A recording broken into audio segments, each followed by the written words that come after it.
So you live here full time? Yes, ma'am. I actually live just down the street. Look at you. But I mean, I work Fancy. at the 311th, so I mean, it's Oh, so you have kind of a different. yeah. But I'm one of those PAOs that I mean, You're out all the time. you can see everything that we're doing. Like we're gone. Like this week, obviously we're here for the YRB, and then next week we have a couple changes of command. We have the Long Beach Grand Prix that's coming up. That's that we had a awesome. soldier selected to do that. That's an NBCU production. Last year we had a soldier that was a gamer for the Army do a production with them. Cool. So this was going to happen in Long Beach. It's a 3-day event that happens. And then we have the Culinary of the Year competition that's going to take place here. When is that? 14th to the 19th. Yeah. Right. I need to get more tied into that because, from my civilian side, I work a lot with an executive chef. They work for me at my company. Mm-hmm. And so I'm trying to get that company more involved with the soldier experience. Oh, yeah. Because, they can bring in a lot of chefs and a lot of catering and a lot of folks for corporate, and it's a great balance for the 92 golf. So I think that would be a wonderful way to get more 92 golfs. Absolutely. Gotcha. Absolutely. Yeah. And they want to. Like the company, like the industry itself of hospitality is very interested in wrapping their arms around the 92 golf community. Oh, for sure. Cool. Yeah. We'll talk. Absolutely. All right. Well, we can cover that. We're okay. All right. You ready? I'm ready. All right. All right, everyone. Welcome to today's version of the show. We have some extra special guests and a couple stand-in co-hosts today. But first and foremost, we want to welcome Brigadier General Brandi Peasley. Ma'am, thank you for being part of our show today. Hey, it's my pleasure. Thank you. Absolutely. And my co-host today will be Sergeant First Class Brad Miller Hello. and Major Eric Connor. Hello. Thank you, gentlemen, for being here with me today. Thanks for having us. Absolutely. Sergeant Kanangwe has decided to step away and do the side and produce it. I told Sergeant Miller before the show that I was going to give him the honor of kind of opening it up for General Peasley. So, Hello, ma'am. Good to see you again. Great to see you. It's been a couple minutes, not too long. So break the ice just here a little bit for people who don't know you. Okay. Talk to us a little bit about being a queen bee. Tell me a little bit about that. Depends on how you define that. I'm thinking you're referring to my passion for beekeeping. I am. Okay. So had the pleasure of meeting a gentleman in Houston, Texas, a veteran, and he found like life after service as a beekeeper. And what he's done is he's extended that passion and built an organization around veterans and called Hives for Heroes. And from my civilian side of my work, I brought 14 beehives onto our campus, and we harvested our own honey, and we had a veterans organization get involved with that. And then we brought other veterans from outside our company in to beekeep, and then we actually ended up hiring some of them at our company too. So it's been a fantastic opportunity just to learn more about bees and how amazing they are and what they do for us, and to get to know more veterans, and it's been a lot of fun. Cool. Talk to a little bit about how that relates to what does that do for the veterans and how does that help them? Yeah. So big thing about beekeeping is, you have to trust in your gear. I mean, I'm sure you've seen online some people that just go out there and the bees cover them and they don't get bit. And I'm like, well, that's probably not going to be me. So one thing that we talk about in beekeeping is, trusting your gear. And, that's what we do in the military too. You've got to trust your gear. You've got to be proficient. You got to go out there and know that it's going to work for you. And so that's been a big healing process that we've seen in veterans as well. And then just getting outside. Being outside is very healing, and giving back. We love to do that. We serve. And so you're serving your community in many ways with beekeeping. It's helping, the community through agricultural pollination and those type of things. Then selling local honey is a great thing as well. And it gives the veterans an opportunity to start a small business and meet other people that are kind of going through something that they maybe have been through in the past or can relate to. So that's what it's been a lot about. It's been amazing. Awesome. Absolutely. Did you ever see that movie, The Beekeeper, with Jason Statham? I haven't. It's awesome. Oh, it's a great movie if you haven't seen it. You know, Okay. of course, it's Jason Statham, so you know it's action packed and all Yes. that. But the whole, you know, he has a secret life as he's an agent, you know, train killer, all that stuff. But he, you know, moonlights as a beekeeper in the movie, right? And he's on a small like farm. He starts off, you know, I don't want to give you the whole plot to the movie, Okay. but he's there with this kind of retired woman, and he's taking care, you know, she's taking care of him, brings him food, and he takes care of her, you know, does the honey thing. But he's part of this, you know, this global organization that's like the Beekeeper. But it just, you're That talking sounds about awesome. It's a So great movie. are you a secret agent underneath, ma'am? Is that what I I'm could hearing? tell you, but then You'd know, have to, yeah. you'd have to take me out, right? Exactly. But I do plan on having a bee ranch someday, so you know. Excellent. So before you were a queen bee, where did you start? Where are you So, from? I am from a small town on the east coast of Florida called Cocoa, Florida. Okay. It's where Kennedy Space Center is located. Yep, that's right. Cape Canaveral. No avail. So grew up in it's a pretty small community. My parents graduated high school from there, so really love that place, and that's where I was born and raised. Did you have The a beach. pretty big family, or was it small? Pretty small. I have an older Okay. brother, and I have an aunt and uncle in town, and then that was about it. I mean, some extended cousins as well. But yeah, Did you have a lot of military in your family, or? it's funny you ask. So my dad was rejected from the draft. Okay. He had flat feet and asthma. And so my brother, my older brother, only brother, went into the Navy. And so that was a big influence on me. Wow. Yeah. So did you know it? Did you have a different idea what you wanted for your career when you started, or did you kind of always want to traject to the military? Listen, I was, 17 years old when I decided I was going to go to the military academy. And I look back, people ask me that question. I always have to kind of, giggle or something because I'm just like, I really don't know what I was doing when I was 17. But I'm grateful that I had great people in my life, particularly my parents, For sure. swim coaches, teachers, people in our community that were encouraging of that. And I really owe it a lot to my parents. They said, hey, it's a great path to start. Whether you stay there, it's up to you. But, go see the world and we'll come find you. And they sure did. It was awesome. What were some of the values they instilled in you as a young person? Well, I will tell you that going to West Point was almost like a vacation compared to how I grew up. Oh, wow. My parents were very strict Okay. Wow. and lots of discipline, very loving. I Yeah. mean, just wonderful people, but there were standards. And I'm grateful for that they instilled that discipline in me, getting up early, doing my chores, Yeah. getting my homework done first before you go play. So, yeah, that was some of the big part, and being responsible. Okay. You can, if you, well, I won't use the phrase that I want to say, but, if you're going to mess around, you're going to find out what happens. Yeah. So, yeah, No, I you're agree. responsible for your actions. That's right. Yeah. That's right. Yeah. So do you think that obviously having that strict background, being disciplined, you said that it was a cakewalk kind of to be in the West Point. No. Let me set that record straight. No, I struggled. I struggled to focus. I know you can't. I know you're shocked on that. I'm all over the place sometimes. But studying was hard for me. Okay. And I really like to. I like to talk to people in small groups. No, not big groups. I'm an introvert. But I'd like to get to talk to people. And so I think that was probably a distractor for me there, meeting a lot of new great people, a lot of great friends that I still cherish. There are friendships today. Mm-hmm. But academically, I struggled. Physical fitness and military-wise, loved were it. good. Loved it. So if I could go back and do that academic part again, I might. So why the Army? Well, I mentioned my older brother went into the Navy. Mm-hmm. And he went to the Naval Academy. And I was all for going to the Navy. We grew up on the water. We had a little sailboat, tiny little sailboat, one-person sailboat that we sailed. We were swimmers. That's how we were able to get into the academies.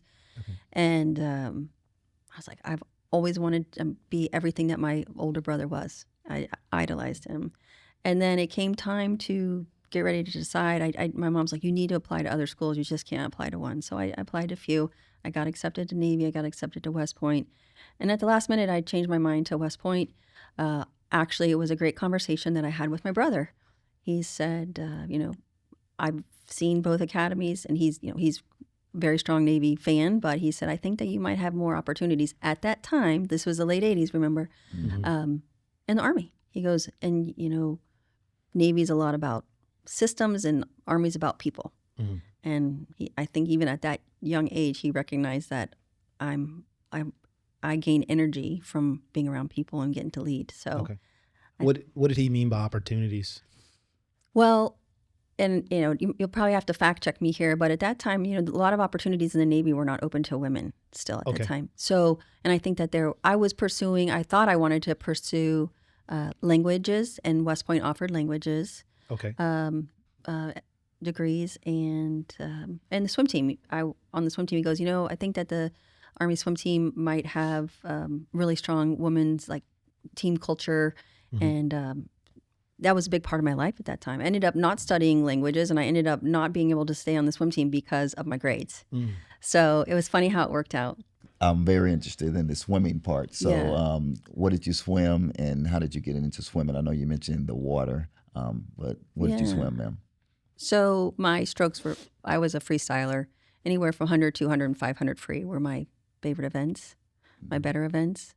And so, yeah, I did not like butterfly at all. My brother was a butterflyer, and I was always jealous. But no, I loved it was, and that's I think a part of the discipline part that made me really focus on getting up early. Getting up early was no big deal when I went to the Army because we did that every day before school. Okay. And that led to your scholarship at West Point? Yes, yeah, it definitely was one of the major reasons I got in. Okay. I think it was helpful. How about you? Why are you interested in swimming? Do you like to swim? I do. So I actually grew up here in Southern California Oh, and okay. a beach bum. So I love to swim. Never learned to surf, but Yeah. I've always been a swimmer. And matter of fact, at my home back in Atlanta, I have a swimming pool that I'm always in whenever I get a chance to get into it. Very nice. It's great to be outdoors. I don't like to swim indoors. And that was another thing when I went to New York. I had never seen snow. And first time I saw snow was when I had gotten in trouble. I was on the walking area tours. And but anyway, the indoor swimming pools kind of give me claustrophobia. So Same here, yeah. same here. And I don't like the intense chlorine smell. Oh yeah. That's why you got to go to Morocco, because you go to Morocco and the pools there, they're all salt water. Oh, that's good. And you can open your eyes and it's crystal blue and it's beautiful. I think it's much healthier for you. Oh, right? Yeah. 100%. Yeah. Much better for your skin. So, what was it that made you choose to go the officer route versus the enlisted route when you decided to choose the Army? Was it the idea of the college scholarship to get the education, or what started that? To be honest, I'm trying to think back that many years, but I'm not sure I even really knew the whole big difference when I at 17 years old. I knew that I was encouraged to go to college, and going to West Point was a college and a military, and it offered me a job when I graduated, which I thought was a great combination. So it just as it stood, when you graduate, you become an officer. So there was really never that decision. It just kind of happened. Yeah. I mean, at West Point, I know you're not enlisted when you're at West Point, but it does give you a different perspective of 4 years being in the military and not being an officer. So, and we have great NCOs there that teach us too. So, That's true. yeah, Awesome. it is. We do have, I will tell you, we have great units come train us at West Point too in the summer. So we do get NCO interaction, which is good. So, if you had gone the enlisted route, what MOS would you have wanted to do? At this age or at that age? Let's start with at that age. That's a good question. I really love animals, and I think that I had an inclination of possibly being a veterinarian at one point. So maybe a vet tech would have been a cool thing that I would have wanted to do. Oh, interesting. Yeah. And if I was going to do it now, I would want to be a 92 Golf because I need to learn how to cook. I still can't cook. So That goes completely contrary to what Captain Stroud said yesterday, that no one wants to be a 92 Golf. Wait a minute. I didn't say that. I said everybody wants to be a 92 Golf. It seems like the hot commodity these days. hey, it is it's a great skill to have. That's for sure. So we, our unit, the 1003rd, out of Las Vegas, they were one of 4 teams to go on to the Philip Connolly, the DOD level. The results are supposed to be posted today, but I mean, I'm pretty sure we're going to take the gold. I was telling you earlier, becoming part of the food world has changed my life because on my civilian side, I had the opportunity to have the amenities of our organization, our company underneath my umbrella of responsibilities. And so having our cafes was a big part of it. And I'll tell you, it is a culture shift and changer if you get it right. And fortunately, the folks that we have at our company have done it right.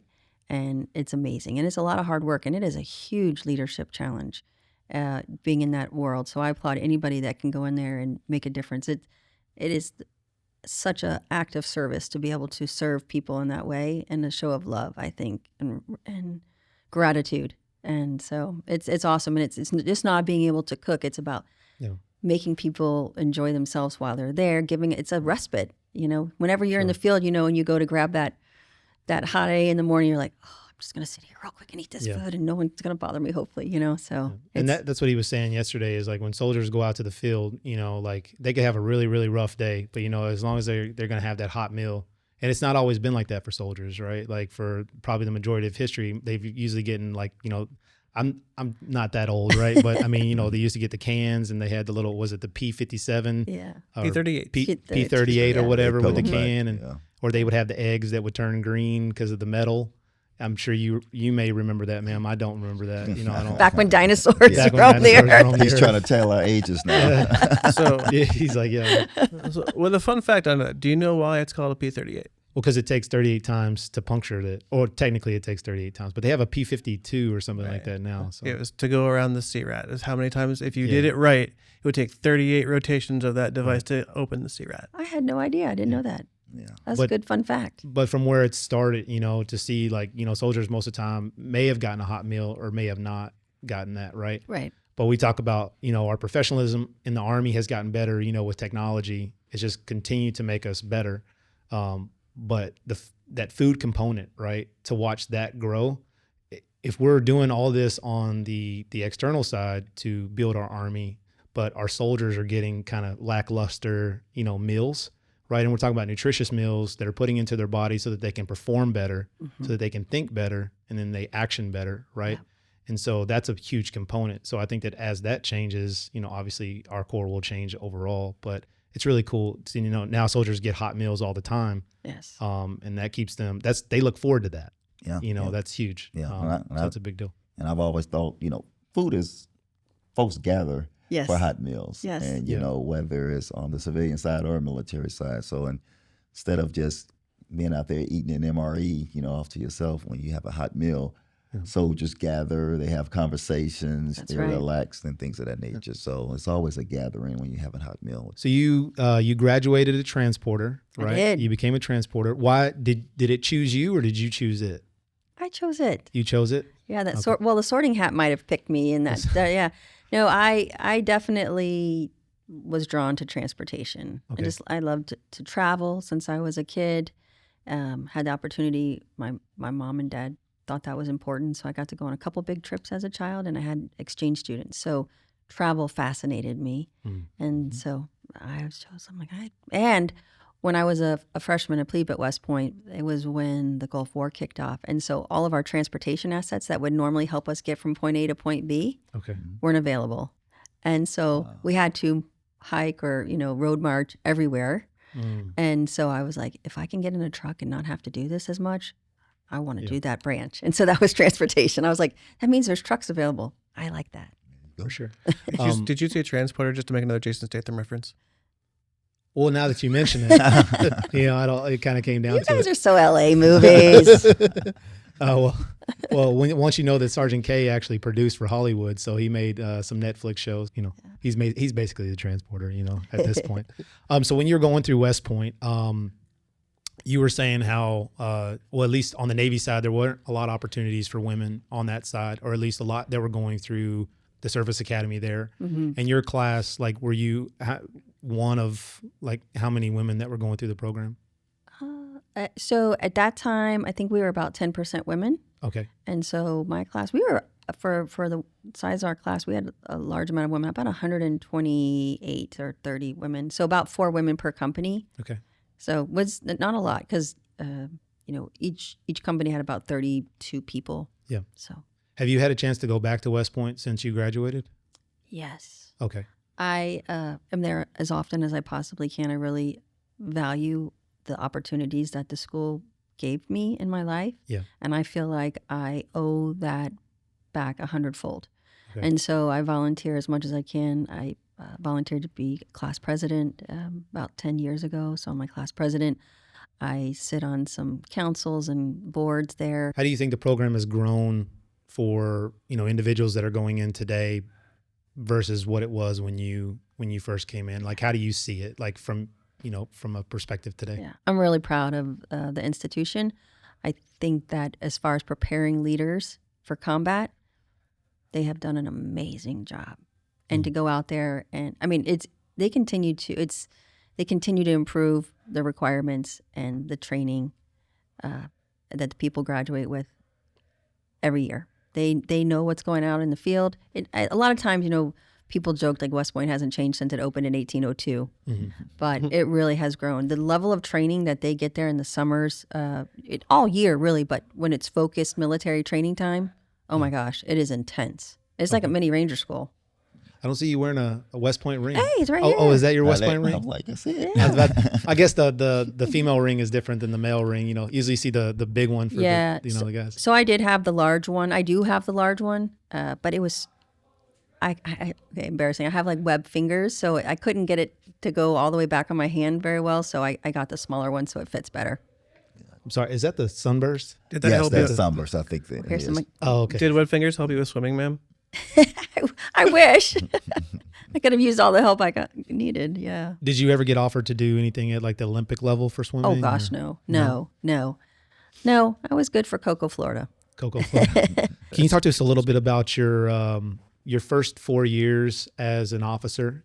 So like you said, you didn't even know what to expect coming out, of school, but you learned, basic officership coming through West Point. Mm-hmm. But then that first day you arrived, did you arrive as a platoon leader? Yes. Did you get into okay? Yeah. So my first assignment was in Germany, and because everybody from West Point goes active duty for at least 5 years. Oh, so everyone does. There's no reserve. There's no okay. reserve. Yeah. So first assignment was Germany. I was so happy. As I had mentioned, I had exchange students in high school, and they were German, so I could at least speak a little bit of the language.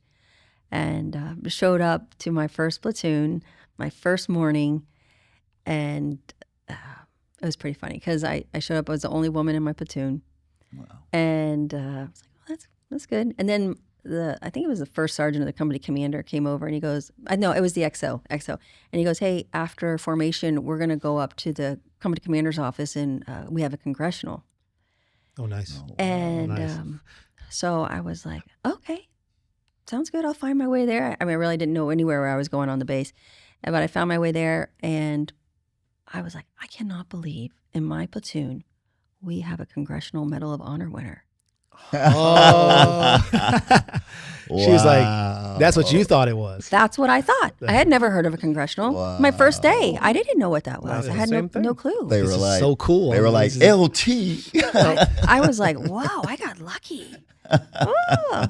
So I went up there and quickly found out what a congressional was, and then it was an interesting experience. That transition from being stateside, going overseas, coming to be a platoon leader was massive. I called home. This was back when you would call home. You would call a stateside line, and then it would ring you back, and then you get the dial tone from the States. We didn't have internet. Nice. So I called home, and my mom and dad answered, and of course, lots of questions. They're like, well, you're awfully quiet. I was like, I'm not sure this Army stuff is for me after all. And my mom was like, what? And I was like, yeah, I'm not sure. Maybe I'll just come home. I was just like in a whole nother world. And my mom was like, no. She hung up the phone. I thought we got disconnected because it often happened with that service. Wow. So I called back and I talked. My dad answered, and he goes, hey, Brandi, you're not going to come home, are you? I was like, well, it's not really what I thought it was going to be.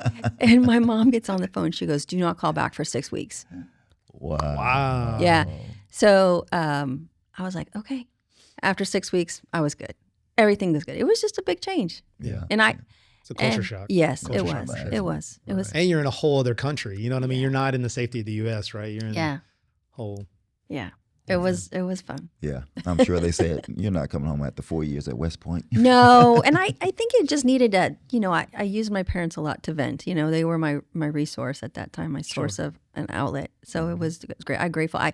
My mom and dad finally were like, you might not call home so often, because my phone bills at that time were going home. I was like bleeding the bank dry, calling so much. But yeah. So you graduated when you were 22? 22. 22? Yes. Okay, because you went in when you were 17. Did you have to waiver, by the way, to get to West Point? Well, so interesting part of that story. I was 17. I graduated high school when I was 17. I went to West Point. I got an injury the first summer. Okay. And so I had to come home. And I went and did ROTC for a year. And then I was admitted back into the class of 94. So I was originally the class of 93. No, okay. So then Okay. I was a year early when I first went there. So I'm pretty sure I had to have that waiver. Mm-hmm. And then so when I graduated with my class of 94, I was the normal age. Okay. Yeah. And then what did you get your degree in? Leadership. Leadership. Yes. Okay. Did you already kind of formulate a philosophy like coming out of that program as you were getting ready for the military? I mean, I know you're just a lieutenant, right? And they tell you like philosophies aren't really formed till you're like a company commander, battalion commander, brigade commander type thing. But were you already starting that in your mind? Yeah. And I think I'm still doing that. Okay. Yeah. I think that it evolves every day. And the more I learn and have experiences, I think the better I have an understanding of what I think leadership is. But I think I will continue to learn on that and change that until the day I die. Okay. Yeah. So you did 3 years in Germany?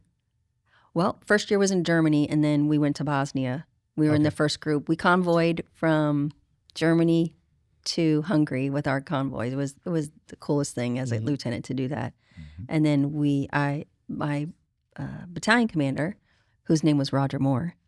Wow. Great name, right? Yeah. Right. 007. He sent my platoon forward down into Croatia and Bosnia. So we were the first ones to go forward. And so that year we were in Bosnia. And then the next year came back and was in Germany the last year. Okay. And then you spent your final 2 years. So you did 5 years total, right, as active? Yeah, I came back and went to the advanced course, was what it was called then. Okay. CLOAC, and at Fort Lee, now called Fort Greg Adams. Mm-hmm. Mm-hmm. And then during that opportunity, after that, I was stationed at Fort Eustis. I was with the 10th Waterborne Transportation Battalion. So we had both. Yeah. Mm-hmm. It was awesome. And at that time, we got to deploy after Hurricane Mitch down to Central America. Oh, wow. And so that's where my journey in Central America started. Okay. Yeah. And then so after your active duty time, came to a close, what made that pivot to go into the reserves? So 99, it was, the .com era. Yeah. A lot of my classmates were getting out making big bucks. Mm-hmm. And I was like, oh, that sounds kind of cool. It was a difficult time in the military then too. I think there was a lot of drawdown and things, and I was like, oh, maybe this isn't what I want to do for the rest of my life. Yeah. And so I was still single, just kind of wanted to pursue what was other opportunities that were out there for me. I had been selected for company command twice on the post, and my at that time leadership wouldn't let me go because of vacancies in the battalion. So I was kind of disappointed about that. Mm-hmm. Yep. And I think that probably was like, okay, well, if I'm not going to go get to command, it's time for me to go. You think you would have stayed active duty had you have gotten command? Possibly. Yeah. Possibly. Okay. Yeah. And then I got out and got a job in Texas. Had never been to Texas in my life. Why'd you go to Texas? That's where the job was. That's where the job. Houston? It was in Dallas at the time. And it was a telecommunications, and I barely even knew how to dial the phone. So it was, the rotary. Yeah. So it's odd that I'm not sure how this never came up before. That I think we were definitely in Germany at the same time, but maybe even Bosnia at the same time. Really? So where was your duty station in Germany? Mannheim. I was in Schweinfurt. Okay. From 95 to 97, and I was in Bosnia in 96. We were there together. I didn't know it. That's ridiculous. It's smaller world than it was before. Yes, it is. That was a good year. I learned a lot. I grew up a lot. A lot. So what was your, in your first time coming into the Army, what was the leadership like that you had? Was it inspiring? Was it, kind of degrading a little bit? Or like what kind of leadership did you have that you learned from initially? I had great leadership. Yeah. I couldn't have asked for better opportunity with my leaders. My first battalion commander, I thought he was old as dirt because he had gray hair. And here we are. I have gray hair. That's and all I'm the stress. Yeah. No, wonderful leader. Great company commanders. Yeah.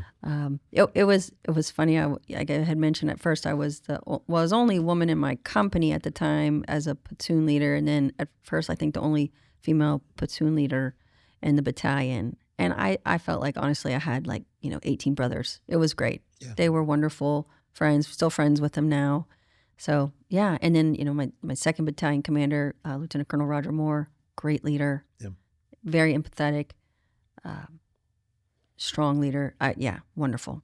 Yeah. Wonderful. I think that they took the time with us. They cared about us. And I love being OCONUS overseas because your units kind of, there's a forcing function that you grow closer because you don't have all the other community distractions. Yeah. And it was probably that way too for you because you didn't have social media and all that stuff at the time. Nowadays, I just think we lose that. We lose that camaraderie. Even if you're out in the field, you're still connected some way. Yes. People, 10 years ago didn't have all that as well. You could just go out in the field and put everything aside and talk about life. Yes. Eat a hot meal like you were saying, right? Yeah. Gather, And get together. And I missed that immensely when I left the Army. Immensely. And that is part of the reason that drew me back. okay. Mm-hmm. So you, did you get out for the IRR for a little bit? I did. Okay. How long did you stay in Well, that? and I'm embarrassed to tell you all that I didn't even understand the reserve because at West Point we didn't get taught that, right? We were taught on how to be an active duty Compo 1 platoon leader. Right. And I get it, but I really want us to learn more about the reserve and the National Guard while we're there. So I just got to put that in there. Yeah. And I'm trying to do that right now. We've created a group at West Point to educate the officers there about it, to help them transition.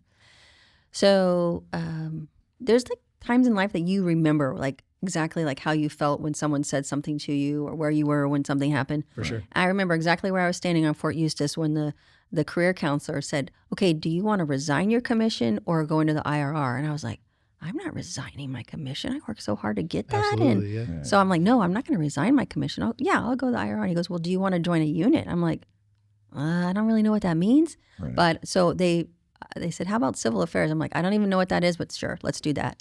And but then I didn't go. I didn't know that I was supposed to go to the reserve unit. So I got a call, which now must have been a UA or ARA. Right. And they said, hey, do you know you're a non-participant? I'm like, what have I not participated in? I didn't know.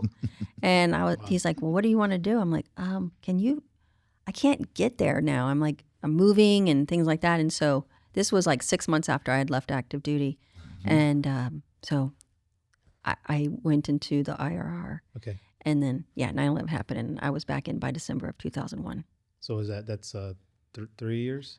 I got out in late 99, so about 2 years. 2 years? Mm-hmm. Okay. Yeah. And then so you were full-fledged civilian doing telecommunication work at that time? Yeah. Great company, great friends. I missed the Army. Yeah. I missed everybody. I missed the camaraderie. There was great camaraderie at my civilian job. It was a really nice company, but I missed it. I missed my friends. So why not go back active duty? I wasn't ready to put my toe that far in the water again, but I did go back active duty. I went AGR. Oh, okay, you went AGR. I did in 2003 to 2006. So you did 2001. So I assume you deployed, right? So I joined a reserve unit in San Antonio, Texas, where I was living at the time, and it was an MPAD. MPAD. Yes. What? Wow. The 345th MPAD. Oh, look at that. Look at that. She has some Yeah. public affairs experience. I do. Small world. That's why she likes us. And our first assignment was down in El Salvador for an exercise called New Horizons. And I went and wrote articles, and it was awesome. That's fantastic. It was a great experience. I didn't know you had any public affairs experience. Wow. I didn't know that. Wow.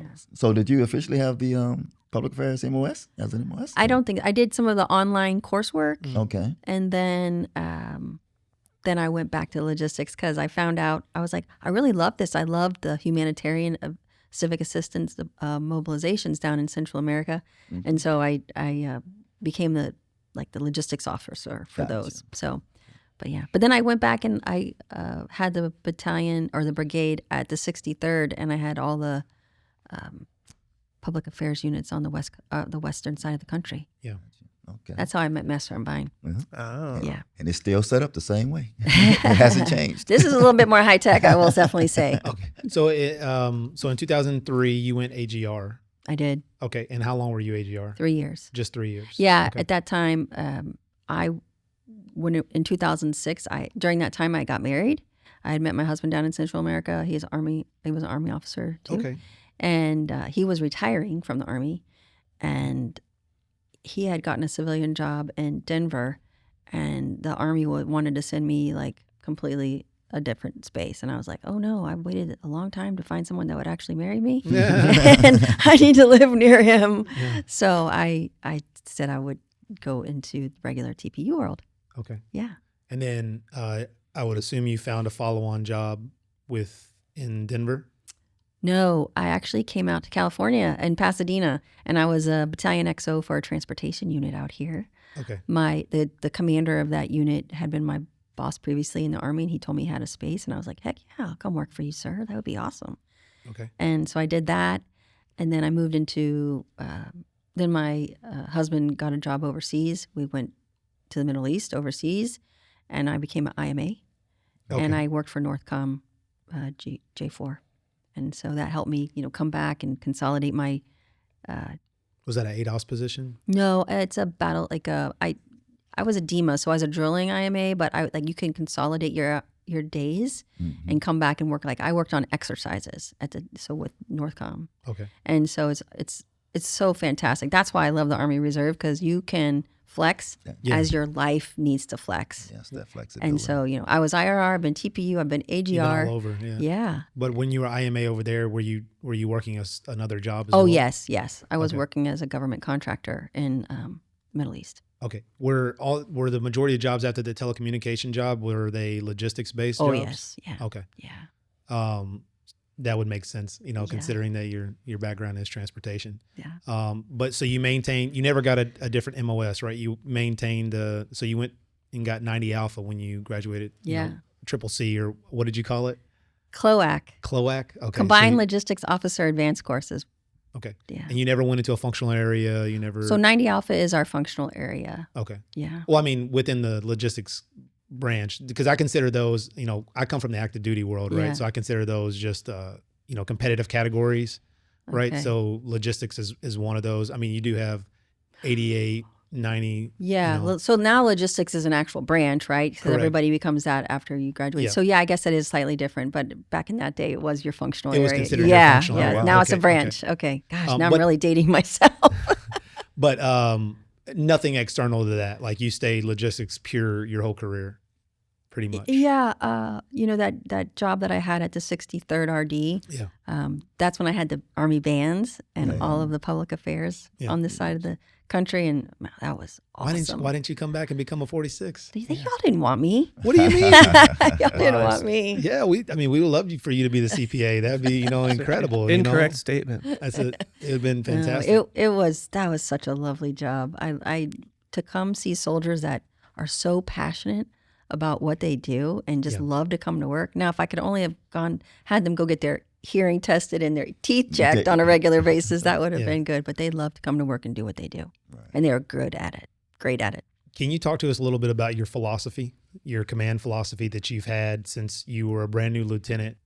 I think I just go back to the baseline of talking to people and understanding what makes them Yeah. think and makes them better, right? What is their passion? What's your why? I mean, to steal that from Simon Sinek, I love it. I think, Start with why. yeah, I think that really is, because you can go into a job and do the same job, but the environment and culture is one way here and it's a different way here. Hmm.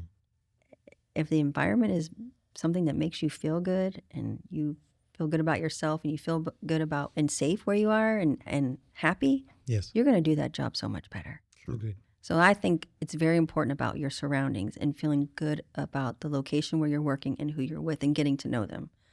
And then everything else I think falls into place.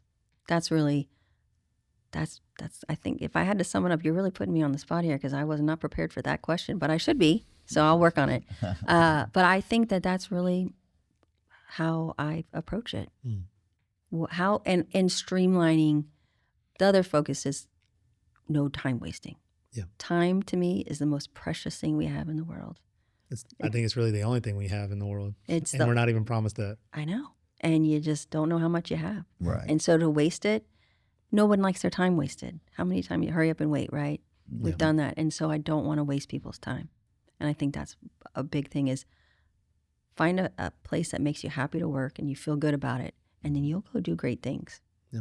And that's what I love. I do love that about the Army Reserve is because you can find a place that works for you. You can move. You're not stuck somewhere where you feel like I can't get out of here. You can go. Sure. Find a place that works for you. That's what I like. What has your time been like at the 451st? It's been fun. Yeah. It's today's my last day. I thought tomorrow was your last day. He signs the paperwork tomorrow. I Oh, he think. signs it tomorrow. Yes. Wow. Yeah. All the evals are going through today, so I think today is my last day. That's why I wanted her to come on because she told me that tomorrow was her it's officially done. She would tomorrow. be officially 451st. Wow, Yeah. time flies. It has. It has. It has been a great opportunity because I've never worked in the middle of the country like that before. So I've been to several states that I never have been to. Have one state left to get to. What's that? North Dakota. Okay. Oh. And I actually have Dakota. units up there, and I was 30 miles away, and I could have gone. I was with the soldiers down in South Dakota because they have 2 locations, and I told my husband I would wait so we could go to the last state together because Yeah, he hasn't been there either. So I said, okay, I'll wait for you, and we'll cross the finish line together. Go with CSM Hawkins. You know, she lives up there. Oh, I know. so, I you love know, her. She's great. She's great. Yeah, it has been a unique experience because, out here the population is so dense, right? And Right. so you have 12 million people. it's amazing. And so our units out here are very full for the most part. And out in where we are, it's tough. Cool. There's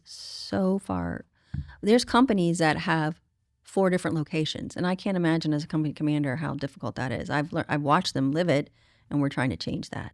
Yeah. But that's been a very eye-opening, like how spread out they are. Yeah. It's a lot. Has this been the most rewarding job that you've had? I think every job has been rewarding. I think I will say that this one has been rewarding in that I got to know a lot of new people. Yeah. And learn a lot more about myself too. Like how to every time you have more people underneath you, you have more opportunity to grow. Mhm. And what I find rewarding about this is I have realized how important it is to be the sense of calm and the source of someone to come talk to you and just tell you what they're seeing and actually be able to do something about it. I feel like at this point now I've actually been able to influence some change and, well, let's not do it that way anymore. And they're like, really? I'm like, yeah, let's change that. And so that has been very rewarding, that I actually feel like I have the opportunity to change some things that have not made the environment great for people to work in or, be their best self. And so, Definitely. yeah, I find that rewarding. Adding on to that, what has been the number one thing that you've experienced or learned as being a GO? Oh, gosh.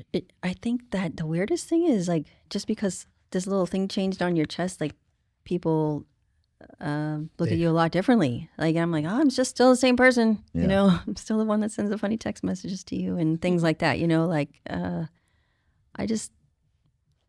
I guess because you have such a civilian background now that I respect my superiors, but I respect all ranks, and so I think sometimes people like, this is just another title. It's not I think that was a weird thing for me. I'm like, oh, it was different. And it was something that I had, like, people walk towards you and then they're like, oh, they see that and they're like, oh, I want to go this way now. So that was weird. I'm like, no, come back. I want to talk to you. Right. So yeah, that was weird.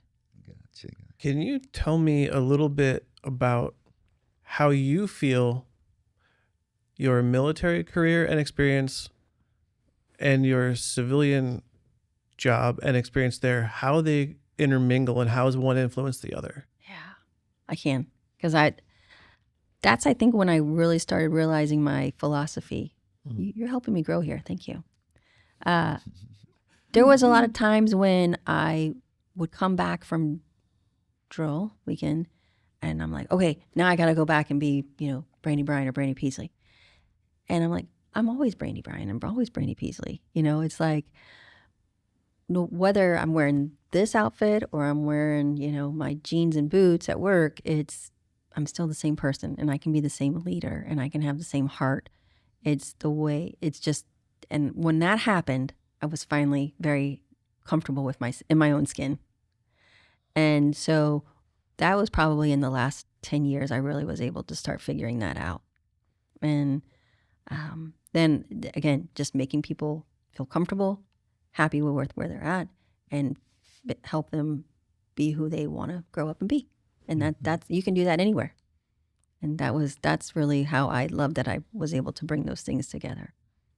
Well, I have to say I'm extremely fortunate that I've worked for a company that has been very respectful, helpful, appreciative of my reserve career.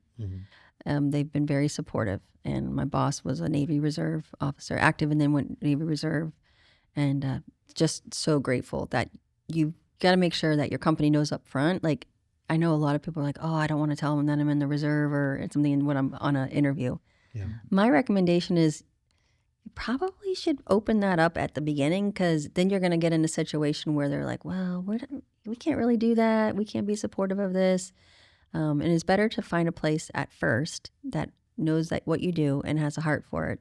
So then you can feel comfortable like, hey, this is what I've got coming up. I'm going to need to leave like half day on Friday because I got to get to my battle assembly. Is that okay? How can we work this out? Yeah.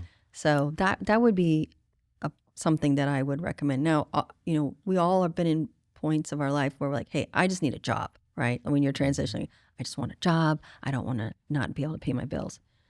That's fine. But I would say put a lot of effort in what makes you happy and find that eventually. Like, don't stay in a job that you don't enjoy. Yeah. Because again, life and time, are precious. What's the company you work for? I work for Technip FMC. Okay. They're a Houston-based corporation. It's an oil and gas equipment and services provider. Oh, very nice. And how long have you been doing that? 17 years. Wow. Yes. Wow. And what is your position in the company? So I have called myself the workplace experience warrior. Okay. And that's actually on my signature block at work. Oh, very nice. And so really got focused into, so the company 10 years ago was consolidating like 8 locations in Houston into this beautiful campus that they built. And one of the leaders said, hey, Brandi, I heard you're in the Army. I was like, oh, yes, sir, I am. He goes, what do you do? I said, well, I'm logistics. I move people and stuff all around the world. And he goes, do you think you could move our company? I'm like, oh, yeah, that's easy.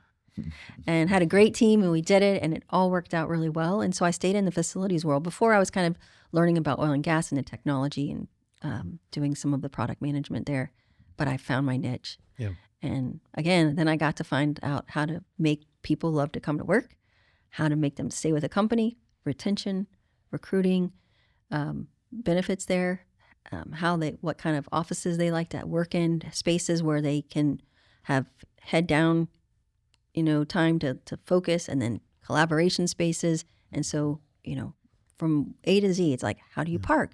How do you get into the building? What's the signage? Wow. And all those little details matter. Being that you've made it, to arguably one of the, high echelons within the Army Reserve, right, and the Army in general, what do you think the top 3 lessons that you've learned during your time in service? Everybody puts their pants on the same way. So, we're all just humans, and we're all trying to do the best job that we can. I think is the number one thing. Is like, again, just because this doesn't mean, that that's what I love about, you deploy and you'll have a private first class that runs the network for a large corporation. And like, hey, I just want to serve. And so it's like, don't judge a book by its cover. I think that's the biggest thing. Enjoy what you do. I think that's another thing. And don't waste people's time. Definitely. Awesome. How about you? What, me? Yeah. Well, I mean, I'm too young in the game. I'm Oh, only there's 11 this years. age thing again. Oh my goodness. I'm only 11 years deep. You know, These Weak young excuse, Captain.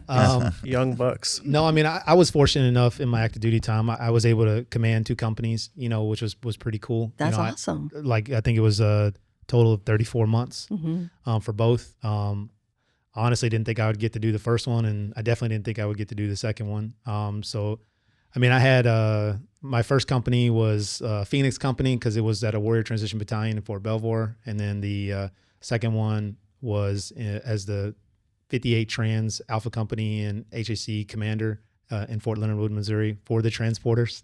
You know, so I have a background for in heart for transporters, and then I decided to go for public affairs just because I wanted to tell the Army story.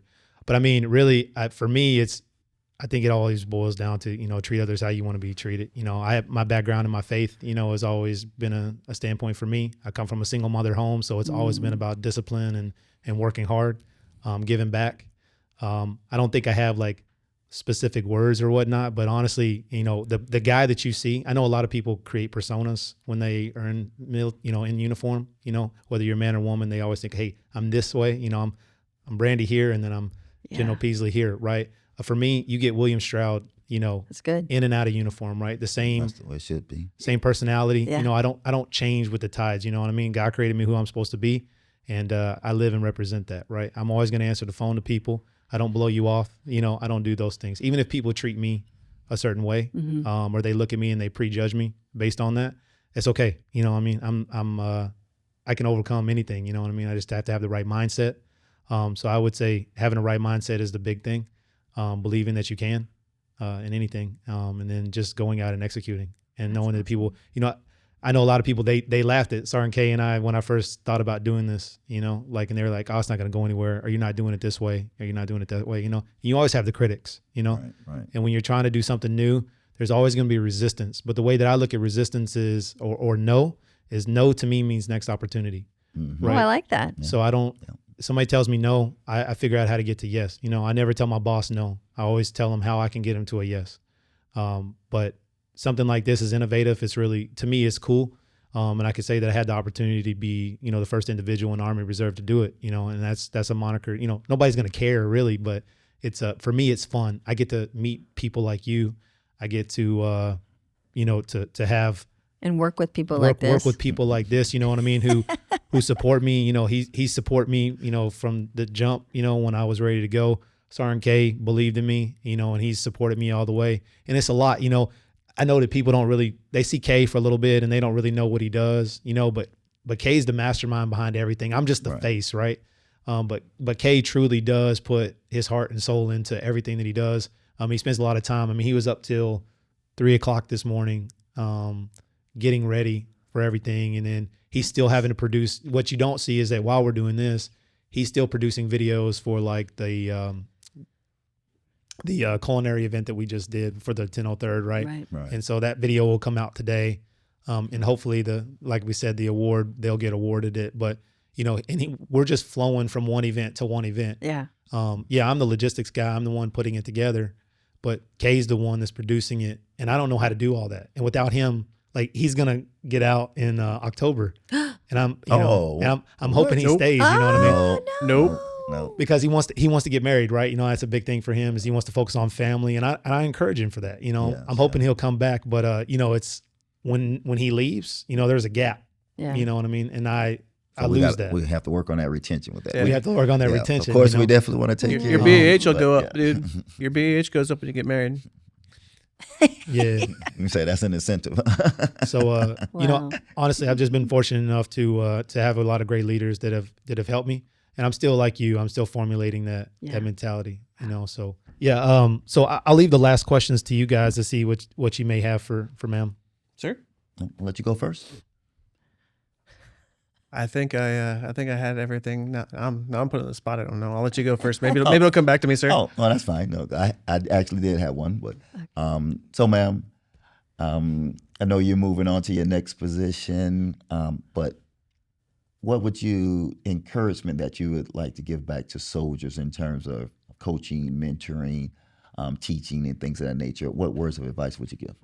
Yeah, I think it's a lot that I try to convince or tell myself is like, just know that people care about you.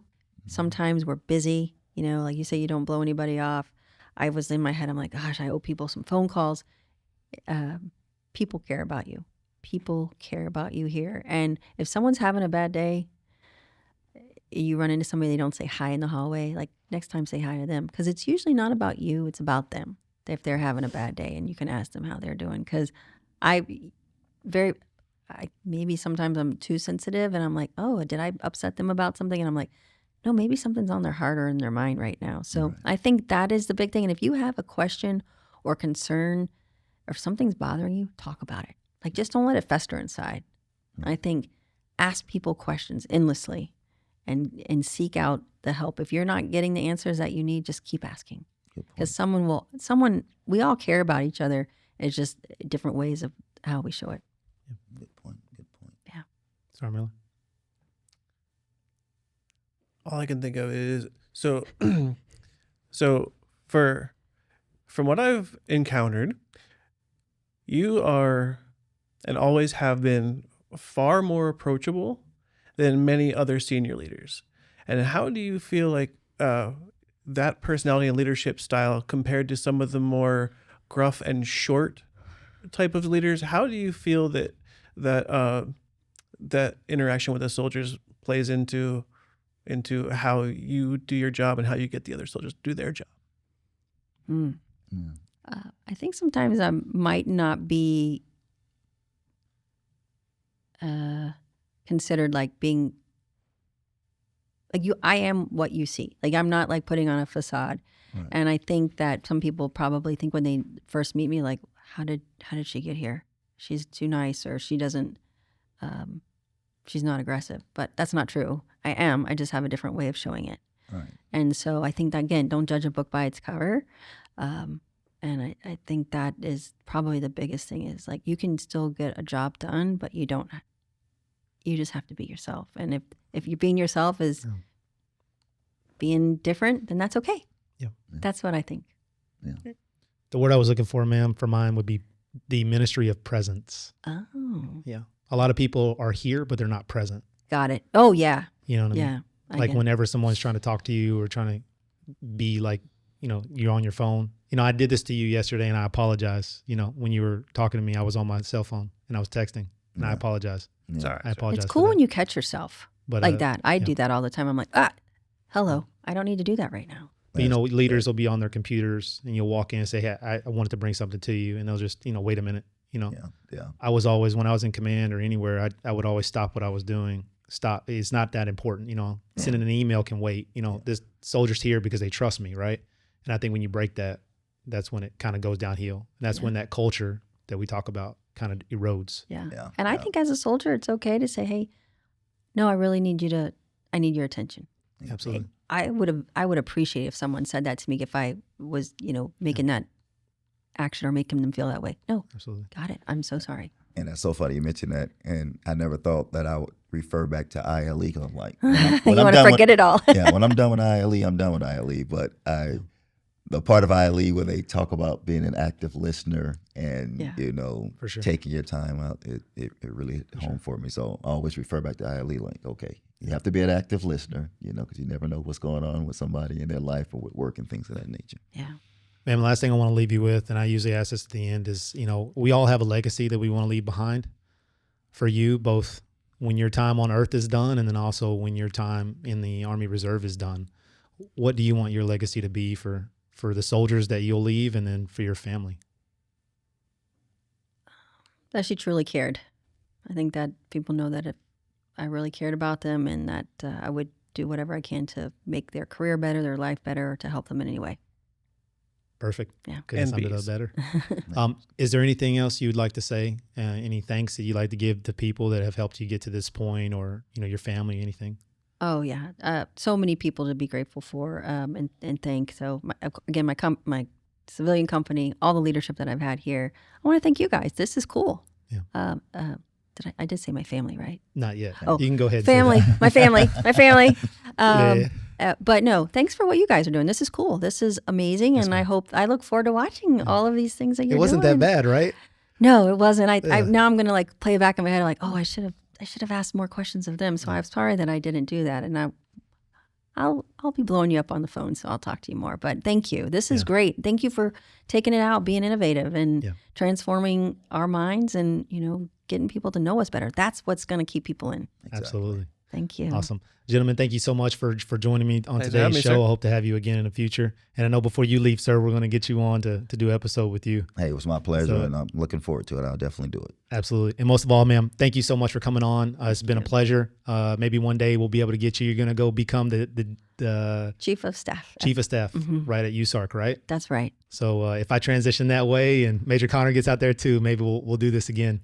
Would love to. Thank you. See another star on that chest. There's a lot of pressure, but thank you very much. Thank you. Ma'am, it's been a pleasure. Thank you so much. Thank you all.